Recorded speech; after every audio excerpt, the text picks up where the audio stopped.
Hi hello ಎಲ್ರಿಗೂ ನಮಸ್ಕಾರ. Welcome to my channel ಜೀವನ ಸತ್ಯಕತೆ. ಸ್ನೇಹಿತರೆ, ಜೀವನದಲ್ಲಿ ನೀವು ತುಂಬ ಜಿಗುಪ್ಸೆ ಹೊಂದಿದ್ದರೆ ಒಮ್ಮೆ ಇದನ್ನು ಕೇಳಿ, ನಿಮ್ಮ ಜೀವನ ಬದಲಾಗಬಹುದು. ಒಬ್ಬ ಮನುಷ್ಯನಿಗೆ ಈ ಜೀವನ ಎಷ್ಟು ಮುಖ್ಯ ಎಂದು ತಿಳಿಯುತ್ತದೆ. ಹೀಗೆ ಎಷ್ಟು ದಿನ ಅಂತ ಚಿಂತೆ ಮಾಡ್ತಾನೆ ಕೂತಿರ್ತೀಯ.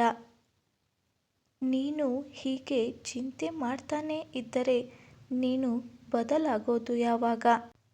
ನಿನ್ನ ಕನಸುಗಳು ಈಡೇರುವುದು ಯಾವಾಗ?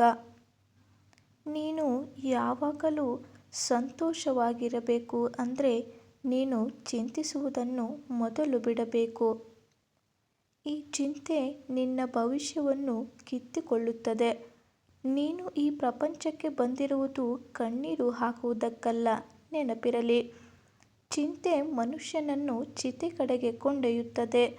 ನಿನ್ನ ಜೀವನದಲ್ಲಿ ಮುಂದೆ ಬರುವಂತಹ ಸಂತೋಷವನ್ನು ಈ ಚಿಂತೆ ಕಿತ್ತುಕೊಳ್ಳುತ್ತದೆ. ಬಿಟ್ಟು ಬಿಡು ಚಿಂತೆ ಮಾಡುವುದನ್ನು ನೀನು. ಈ ಬದುಕು ಕಷ್ಟ, ಸುಖ, ನೋವು, ನಲಿವು ಎಲ್ಲ ಸಮಸ್ಯೆಗಳ ಸಾಗರದಲ್ಲಿ ಚಲಿಸುವ ದೋಣಿ. ಆ ದೋಣಿಯನ್ನು ಬೇರೆ ಯಾರೋ ಚಲಾಯಿಸಿ ದಡ ಸೇರಿಸುತ್ತಾರೆ ಎಂಬ ಭ್ರಮೆಯಲ್ಲಿ ಇರಬೇಡ. ನಿನ್ನ ದೋಣಿಗೆ ನೀನೇ ನಾಯಕ.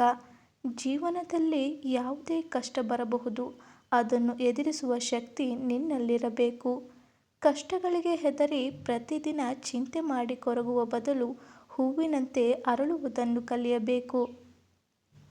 ಹಕ್ಕಿಯಂತೆ ಸ್ವತಂತ್ರವಾಗಿ ಹಾರುವುದನ್ನು ಕಲಿಯಬೇಕು.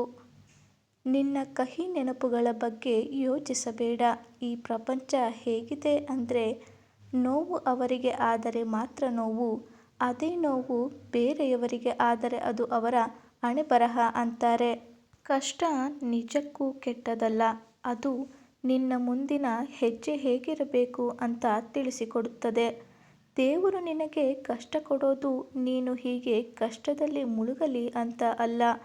ಬದಲಾಗಿ ಮತ್ತೆ ಅಂತಹ ಕಷ್ಟ ನಿನಗೆ ಬಂದರೆ ಅದನ್ನು ನೀನು ಸುಲಭವಾಗಿ ಎದುರಿಸಿ ನಿಲ್ಲಬೇಕು ಅಂತ. ಕಷ್ಟ ಇಲ್ಲದೆ ಈ ಪ್ರಪಂಚದಲ್ಲಿ ಯಾವ ಮನುಷ್ಯನೂ ಇಲ್ಲ. ಕೊನೆಗೆ ಒಂದು ಮಾತು, ಕಷ್ಟ ಕಾಲದಲ್ಲಿ ನಿನ್ನನ್ನು ನಗಿಸುವವರನ್ನು ಹಾಗೂ ನಿನ್ನನ್ನು ನೋಡಿ ನಕ್ಕವರನ್ನು ಯಾವತ್ತೂ ಮರಿಬೇಡ.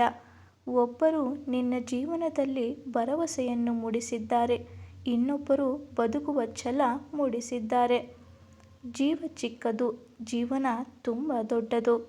ಕಷ್ಟಕ್ಕೆ ಒಂದು ದಾರಿ ಇದ್ದರೆ ಖುಷಿಯಾಗಿರಲು ಸಾವಿರಾರು ದಾರಿಗಳು. ಆದ್ದರಿಂದ ಸದಾ ಖುಷಿಯಾಗಿರು.